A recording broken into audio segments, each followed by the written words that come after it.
J'appelle à mes côtés la première adjointe, Madame Élodie Dorfiac, donc en charge de la transition écologique, des mobilités et des espaces verts. Je crois que c'est de toute façon une question qui est totalement transversale à tous les secteurs que nous avons pu voir ce soir, puisque la question évidemment de la transition écologique, elle est au cœur aussi de toutes les politiques publiques que nous mettons en place. Nous n'avons qu'une planète et donc il est peut-être temps en fait de s'assurer juste qu'elle puisse être préservée pour nos enfants et les générations suivantes. C'est beaucoup de travail évidemment en lien avec de nombreux partenaires, puisque il nous faut maintenir et développer la végétalisation, les îlots de fraîcheur. Vous avez réussi aussi à mettre en place un certain nombre de choses au niveau des jardins partagés. Nous avons inauguré le premier jardin partagé qui est géré par une association, Ma Ville Anvers, que je salue. Le Square Coutel a été aussi non seulement le moment qui nous a permis de mettre à l'honneur cette formidable résistance châtillonnaise Aliette Coutel que je salue et à qui nous adressons toutes nos pensées les plus chaleureuses, mais ça nous a aussi permis, à travers ce moment très républicain, de procéder à une vraie désartificialisation des sols. C'est la canopée place de l'Église, ce sont différents brumisateurs, et puis je tiens évidemment à saluer votre investissement et votre engagement, chère Madame Dorfiac, avec les conseillers municipaux délégués qui travaillent en lien avec vous, Madame Cavillon et Monsieur Cangoud, puisque Châtillon a reçu le prix des territoires engagés pour la nature. Donc c'est aussi là une belle récompense. Alors, plusieurs questions, parce que vous vous doutez bien que c'est une préoccupation évidemment de nos habitants. Une question de Vincent qui nous parle des immeubles qui ont poussé dans beaucoup d'espaces et qui évoque en fait les problématiques d'espaces verts, qui nous demande ce que seraient nos projets relatifs à l'écologie dans les quelques mois de mandat qui restent. Je pense que je vais vous lire toutes les questions, Madame Dorfiac, parce qu'elles ont toutes de toute façon un lien, et puis je vous laisse répondre, chère Élodie. Une question d'Isabelle aussi sur les fêtes de Noël avec de belles futaies de sapins épicéas qui ont été disposées dans le quartier aérospatial, qui demande d'en planter de manière définitive, puisque Isabelle nous dit que c'est une bouffée d'oxygène dans ce quartier très bitumé. Une question de Philippe qui nous demande pourquoi est-ce que nous ne deviendrions pas la première commune de France où 100% de la voirie serait limitée à 30 km/h et 100% de la voirie ouverte au cycle dans les deux sens, avec plus aucun sens interdit. C'est faisable, c'est bon pour l'environnement et la sécurité, nous dit Philippe.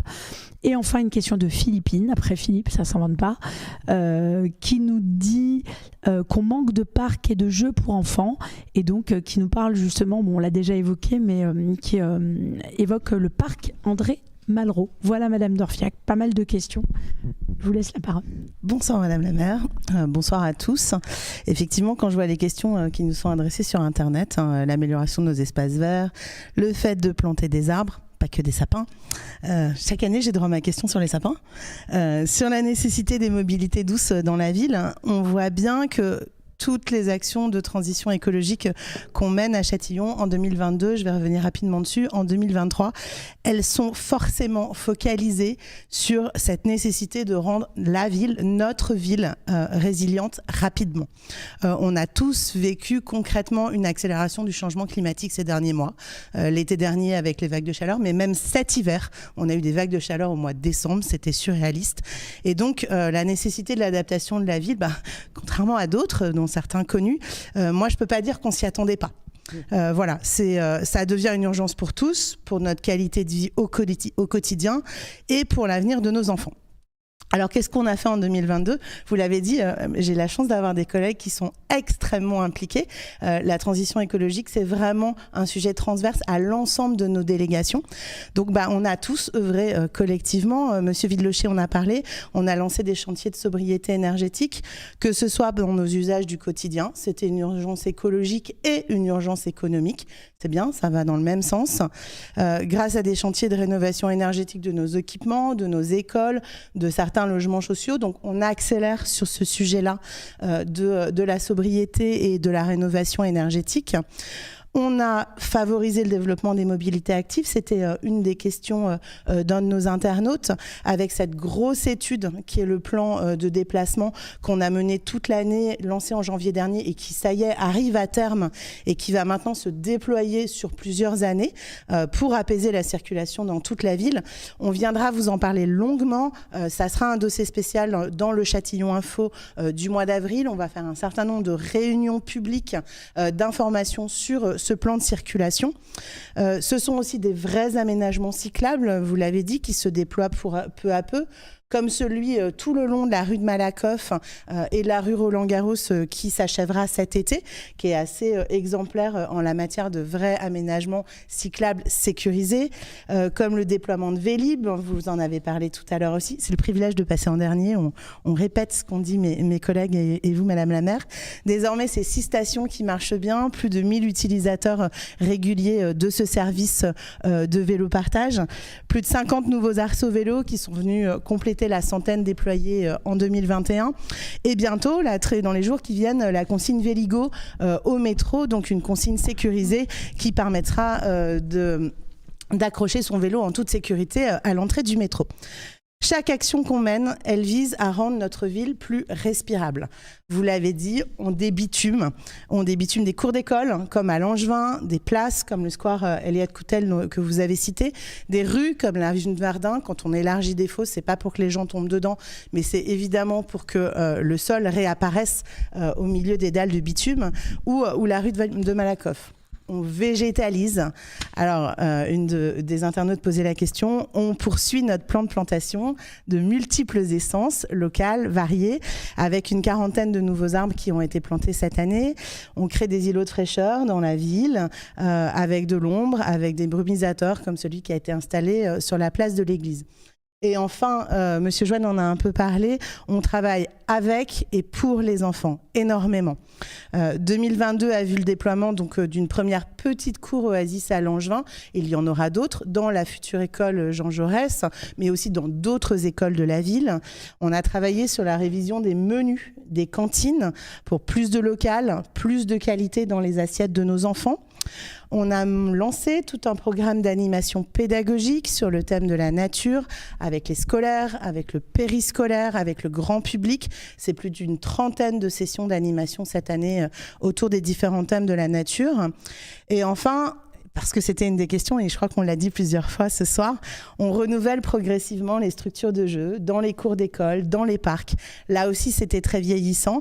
Vous l'avez dit, c'était une des questions sur Internet. En novembre, les enfants du centre de loisirs des Sablons ont eu la chance ou plutôt nous avons eu la chance de faire avec eux un exercice démocratique assez drôle. Ils ont voté et ils ont choisi la structure de jeu pour les 3-8 ans qui sera installée au mois d'avril au parc André Malraux en face de l'école.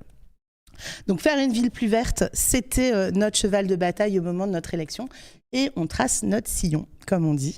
Alors en 2023, qu'est-ce qu'on va faire ? On va continuer. On va continuer à améliorer nos mobilités en ville, à débitumer, à désimperméabiliser. Je vous mets au challenge de dire ce mot plusieurs fois dans l'année, il est difficile. On va continuer à planter, on va développer l'économie circulaire, on va économiser l'eau, on va économiser l'énergie et on va réduire notre empreinte carbone. Donc je l'ai dit, il y a le déploiement du plan de déplacement qui est un vrai projet d'apaisement de la circulation. Je ne sais pas, comme demandait votre internaute, si nous passerons partout aux 30 km/h. Pas loin. En tout cas, on va vraiment apaiser la circulation en centre-ville et dans la zone pavillonnaire.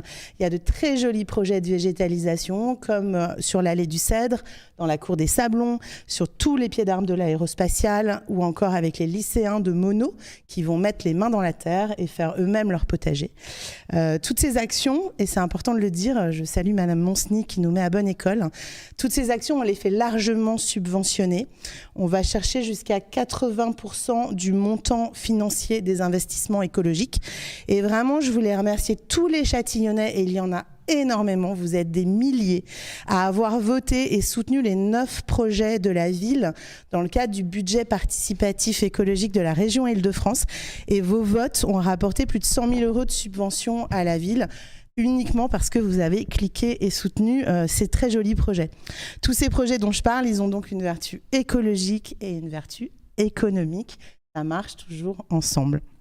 Enfin, dernier mot, parce que je sais que j'ai battu tous mes copains en termes de longueur, je voudrais dire que ces actions, elles se font avec vous, par vos idées que je reçois quasi quotidiennement, et vraiment je vous en remercie, par votre engagement, par vos gestes du quotidien qui sont fondamentaux pour réussir à réduire notre empreinte environnementale.